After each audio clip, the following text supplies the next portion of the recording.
ntago c'est pas par hasard. Arsenal ifite abadefenseur reka byibura mvugiye umwe muri bo umwe mu bezi 10 mu Burayi. 19 nkize kure da reka basingeraho reka mvuge batatu urumva batatu William Saliba muri muri batatu beza cyangwa babiri beza. Aha god. Arsenal hagati muri yo ifite umwe mu mediateri beza kwiti cyanjye Declan Rice n'umwe mu mediateri reka mvuge 10 beza ni kure bakinyi beza box to box bane batanu beza okay. Arsenal tumbaza imyaka abakunzi bayo turira ko nta rutayizamu dutunga barebye rutayizamu mwiza mu Burayi mu myaka 2 ishize. Imibare ibitego 92 baramumuhaye ntago bamumuhaye ari umwana bamumuhaye ku myaka 27 ariko nabyoroshye Jado ni rutayizamu capable de contribuer au moins 15 buts par saison. Voilà au moins 15. So ibisobanuro rero icyo gihe biba ni minimum ibyo ni byinshi. Ibisobanuro biba biki icyo gihe uri umutoza Frema Arteta ndumva bisaba byinshi abyumva zone yashyizwemo inguni yashyizwemo Arteta. Oya unarebye na recruitment yindi yakoze remereye ubuyobozi bwamufashije remereye harimo benshi bakomeye yarwanye intambara bongera amasezerano mu bihe bitambutse. Izo nazo ni recruitment zikomeye image ya cyane credit no kuri uyu mugabo Andrea Berta ari gukora urebye Saliba yavuze ko ari hafi kongera amasezerano kugumana Saliba kugumana Magalhaes burya bavuga ko ikintu cya mbere gikomeye nkuko Sheya kivuze mbere n'ambere wubaka nuko ugumana inkingi zawe za mwamba uramutse iri kubaka arabakinyi uri kurekura ngo bagende kandi bari bagufitiye akamaro nta bari kurira ndiyo bagiye bari kurira adversaire exactement nabo barabivuga yaba Saliba ejo narebaga basaka nyuma ya match bavuga bati ubu ni uguhanganira ibikombe 4 byose bikomeye ku mugabane w'Iburayi tuzakina autre chose. Nabonye Saliba ari byo yisitaho cyane ubu moyenne d'âge uko Arteta agenda akora mu myaka moyenne d'âge ya squad ye nayo igenda igira maturité. Ubu ni moyenne d'âge iri mire maze gukura autour de 25-26 aho ngaho ni age muri football muri Miss wabaye umwana wume umaze gukina mondial coupe d'Europe selection umaze kumenyera devive umaze kumenyera izo boxing day il y a de l'expérience muri effectif absolument icyo amutuma c'est le sommet. Oya rega Arsenal imaze imyaka 3 ya kabiri muri Premier League nese muri Premier League ubwo ikindi wamusaba niki ahubwo ikindi cyo kureba nanone ku rundi ruhande uriyubatse ku buryo n'umuntu amutumye iki gikombe ataba arimo gukabya cyangwa ufite ikipe ufite abakinyi ngo ntago ajya mu kibuga niba ushaka umaze imyaka 10 aho ngaho uri umutoza ntago ari ujya mu kibuga ntabwo ari izina rijya mu kibuga ufite abakinyi bakwemerera ko wajya guhangana ni competition Premier League turabibona Liverpool twe igikombe cya champion ikwiyubaka nkaho ariyo yabaye ya nyuma kandi twa igikombe cya champion ikwiyubaka nkaho ariyo yabaye ya nyuma.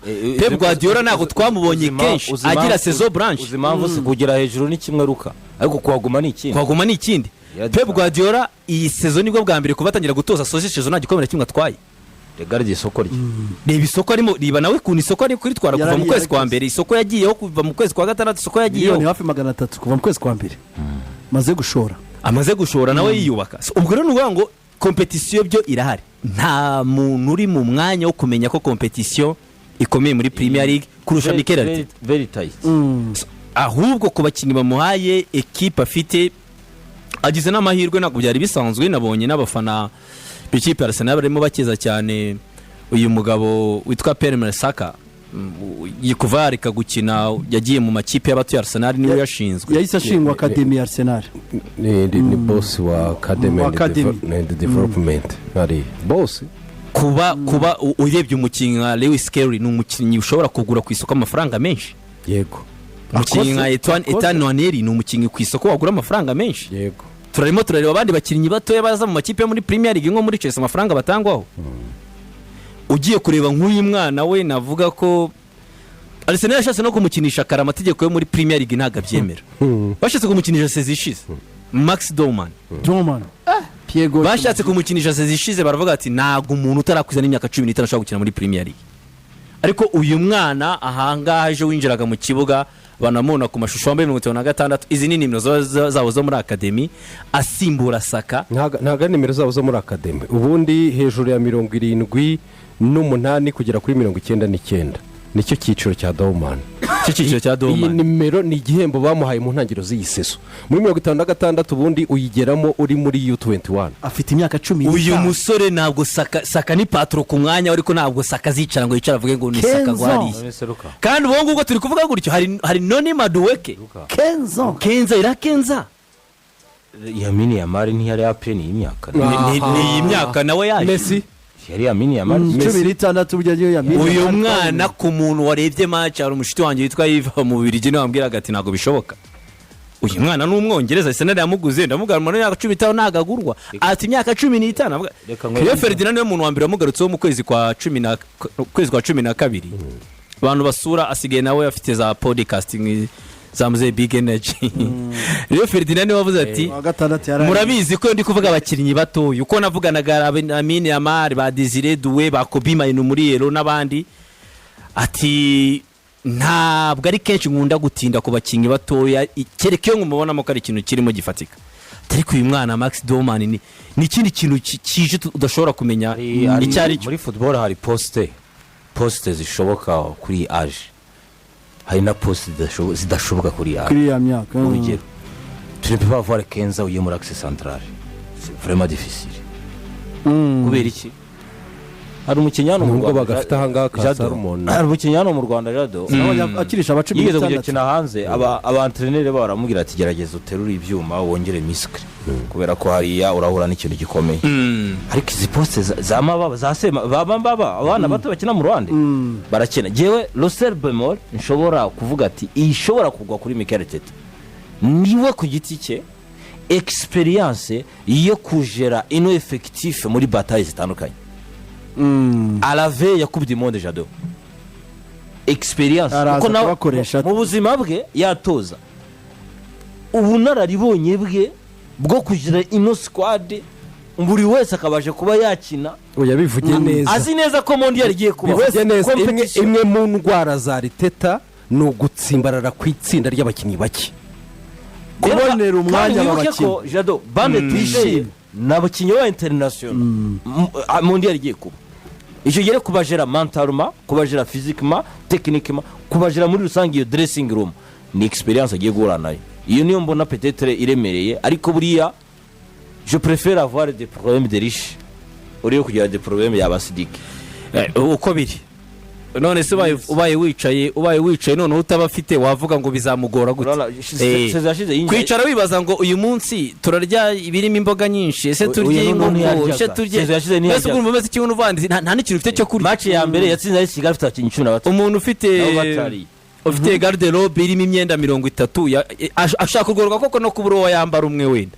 ariko siwe n'utawufite tanga urugero mu mupira byabayeho sezo yagiye kuyitangira afite abakinnyi 13 nabo yatangira imyitozo n'abakinnyi bambaye ibintu bidasa buri wese yambaye Arsenal abari Liverpool n'abandi ukibaza hari affaire de problème de riche yo kugira ngo muri problème za Sidike ikindi ku rundi ruhande nanavuga ko nawe iyi projet shehe micro Imanuye iyi projet agiye akurana nayo iyi projet Mikel Arteta agiye akurana nayo kugera hagira effectif ingana gutyo Noni Madueke yarebye ibintu Arsenal Noni Madueke yagiye mu myito yagiye mu kiruhuko shimangira icyo kintu byibuza akoranye cy'amategeko yagiye mu kiruhuko cy'itegeko ariko yamaze kubwira Mikel Arteta ntabwo ngume mu kiruhuko ahantu hose yari yagize ntabwo ndi bugume mu kiruhuko nanjye ndashaka kuza nka joining abagenzi banjye aha match ya nimugoroba yari irangiye hagera hari yakingi igikombe cy'isi kugeza muri demi finale yarakwikira atereka negere baramubwiye bati wajya mu kiruhuko uzagaruka tariki 8 z'ukwezi kwa 8 nibwo uzagaruka icyumweru kimwe yagarutse London yamaze kubwira Mikel Arteta ati wapi aramusanga ngiye gushaka nanjye ngiye gusanga nanjye uragira ngo uzagaruke nkinahe none arimo arabireba azakinaga kumumeze arimo arabireba bazaki navuga ko kuri Arsenal byo kuvuga ni Netflix byo kuvuga ni uko biri kose ni yatwara igikombe n'umufana w'indi kipe wabivuga arabivuga nyine kuko avuga ati sinifuza ko mukeba nyine atwara igikombe ariko ku rundi ruhande nawe arabireba akabona ko ku rupapuro ikipe Arsenal irakomeye cyane cyane ku cyemezo cyo kugura rutayizamu Arsenal yakinaga ikagira imbere y'izamu ariko igitego cya Arsenal ukibaza ngo kiravagana igitego cyo muri Arsenal kirava ahagana he. Harimo akandi kantu nabonye nayo ikiri deba abantu bibazaho, ariko ubwo nyine kuko byararangiye sinzi niba na Arsenal ubwo itarabikozemo n'amakosa, kuko uburenganzira bwa muntu muri biriya bihugu biteye imbere ni ikintu gikomeye. Niba Arsenal itarashatse guhishira cyangwa kubakinga Thomas Partey, ko bivuga ko amaze imyaka 3 akurikiranwa kuva muri 2022 guhohotera abagore, abashije kuba yagezwe imbere ya sentare ari uko kontra irangiye muri Arsenal yabarasi, kuko niwe mukinnyi wa ekipe ya mbere Arsenal itakaje. Mukaya twavugaga ngo ntabwo ushobora kwiyuba kurimo gutakaza abakinnyi bawe beza. Thomas Partey saison 2024-2025 navuga ko niyo saison nziza ageze muri Arsenal. Partey ntazakomezanya na Arsenal. Saison nziza anterime ya match nyinshi akinnye, kuko byaramuguraga kwansha na match zigera ku 70. Thomas Partey bamusimbuje uyu musore witwa Zubimendi. Match ya mbere yarabanjemo mu kibuga tuwe nka man of the match. Ku mugoroba bakina n'ikipe ya Newcastle. Match ku bantu bayirebye wari umukino wo kubona ko ni intensity ya Premier League. Newcastle ifite yari intensity ya Premier League no hari ikirato cyari kirimo kabisa. Amahane menshi. So Premier League Arsenal isimbuje neza Thomas Partey. Ku buryo Zubimendi n'uyu Christian Nogard wavuga ngo bazaza ibicyuho cye. Aho ngaho no gutegereza tukareba. Aho ngaho tuzabibwirwa nuko iminsi igenda yicuma nuko bigenda byigira imbere. Kare amaze gukina imikino 2 gusa. Amaze mu bitabara ariko nano mbona Arteta yagize amakenga aravuga ati yewe ari kanzane babiri. Oya yari gatakaje na Jorginho. Na Jorginho yaragiye. N'ubundi Jorginho yasaga nkaho wenda ako ntiyagiye mu kwa mbere. Oya Jorginho yagiye ejo bundi. Muri namubonye muri Mondial. Yagiye muri Mondial ma club. Kanzane babiri. Azane babiri. So amusimbuje Mikel, amusimbuje umusore Martin Zubimendi na Christian Nogard. Ariko ubwo nanone ku rundi ruhande Arsenal kuko yongeyemo umwataka muri abasimbuje umwe asanzwe kira muri Premier League ufite new experience. Ati hagije kapiteni wa Brentford. On sait jamais. So kuba rero noneho ngo nemeranyemo ku giti cyane n'ubwo nemera ko Partey ari mu bantu kinura mwanya wavugaga ngo Saliba kuri ngewe c'est le numéro 1 ou le numéro 2 kuri ya mwanya. Kwinjiza muri rutayizamu biratuma Mikel Merino nawe asubira mu mwanya we. Ubwo nuko bangwa nawe ayongeye kuba umumiriye offensive cyangwa se wenda box to box midfield. Umwe yashobora gusimburanyaho wenda na Declan Rice. Wajya kureba iburyo Yokles na uyu musore Odegaard n'abantu bo muri Arsenal bakubwira bati ko biragaragara ko urwego rwe rwazamutse. Iyi pre-season ye nubwo arafitemo bukwe agerageje kuyikoresha neza, akabiri imbaraga umubiri wariyongereye. Wareba uyu musore, wareba Ethan Waneri uri gukomanga umuri mu bitugu ejo wabanjemo, wakumva ko Arsenal ishobora no kongeramo uyu muhungu noneho Eberekeze no ushaka gukina niyo post. So simbona impamvu Mikel Arteta atajya guhangana kabisa mu marushanwa ku mugabane y'Iburayi. Iyo transfer ya Eze nibyo twagarutse samedi. Kuri transfer ya Eze kuri ngewe yaba ariyo ya mbere kuri nge muri uyu mwaka koze Mikel Arteta. Kuzana umukinyi uzamuye Crystal Palace muri buriya buryo agatwara igikombe, kuzana umukinyi umenyere Premier League, kuzana umukinyi umaze gukomanga muri Sri-Lanka kuri ngiye abari recruiter moto. Ariko harimo ikindi kintu Arsenal yubatse muri no minsi. Arsenal yabashije kwiprasa ahantu abakinyi bashobora kurwanira kuyizamo. Ni ikintu gikomeye burya, hari kizera umuntu ababona muri projet yo muntu. Wenda twagarutse nko kuri Yokles twamugarutse igihe kinini kuko transfer yan tukagiye kuba bisa nkaho abantu bamaze kubibona kizaba ni saga ari maza meza 3. Je suis d'accord kuko burya Yokles iba ambitieuse Yokles we ubwe mu magambo yavuga ko ahura na Arsenal muri Champions League yese abakonvinka kagiye muri Arsenal yabateye imbere bikomeye, ku buryo randi makipe yashatse kuza kumurwanira.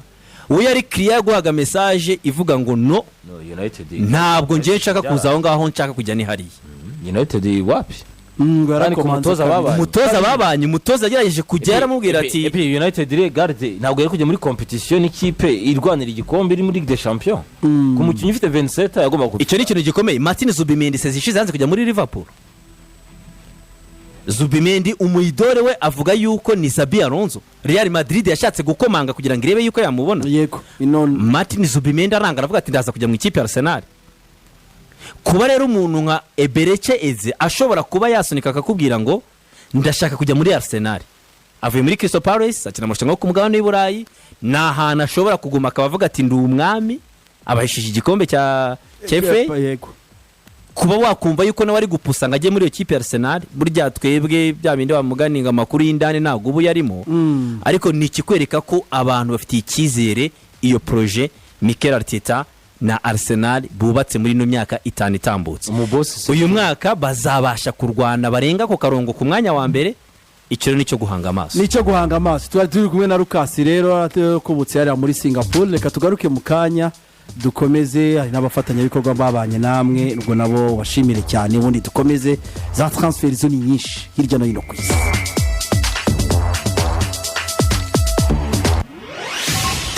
Iyi ni iyindi saha yo kwiyubaka, widagadura n'amakuru y'imikino akugeraho mu buryo bukunogeye. Ni kuri 89.7 FM.